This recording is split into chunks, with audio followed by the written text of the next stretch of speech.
இதுவரை நீங்கள் தமிழ் சேனலை சப்ஸ்கிரைப் பண்ணலன்னா அந்த ரெட் கலர் சப்ஸ்கிரைப் பட்டனை கிளிக் பண்ணுங்கள். கூடவே அந்த பெல் ஐக்கானை கிளிக் பண்ணுங்கள்.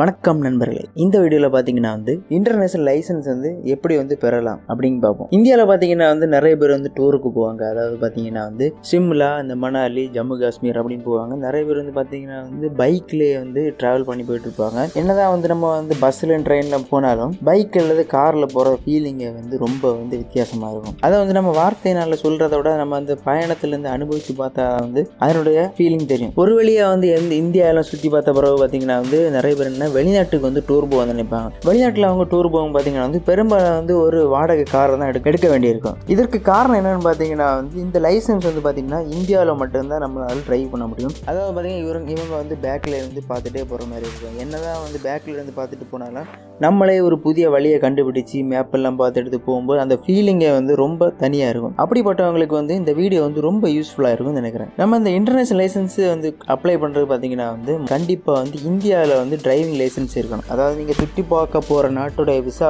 நீங்கள் போயிட்டு திரும்ப வர்றதுக்கு உங்கள் டிரைவிங் லைசன்ஸ் எக்ஸ்பயர் ஆகிற டேட்டுக்குள்ளே இருந்துச்சுன்னா கண்டிப்பாக அப்ளை பண்ண முடியாது. ஸோ அதனால் பார்த்தீங்கன்னா டிரைவிங் லைசன்ஸ் எக்ஸ்பயர் டேட் ரொம்ப முக்கியமாக பார்ப்பாங்க.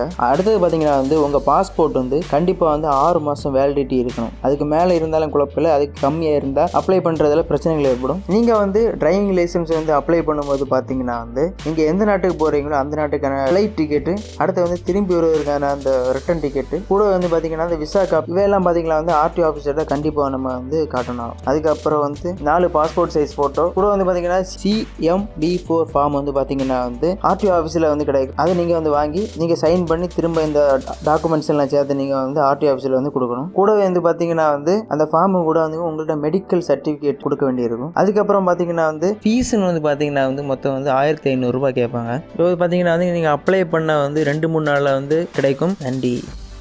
வீடியோ பற்றி அவங்க எண்ணங்களை கமெண்ட் பண்ணுங்கள். இந்த வீடியோ உங்களுக்கு பிடிச்சிருந்தா உங்கள் ஃப்ரெண்ட்ஸை ஷேர் பண்ணுங்கள். மறக்காமல் நம்ம தமிழை சேனலுக்கு சப்ஸ்கிரைப் பண்ணுங்கள். நன்றி.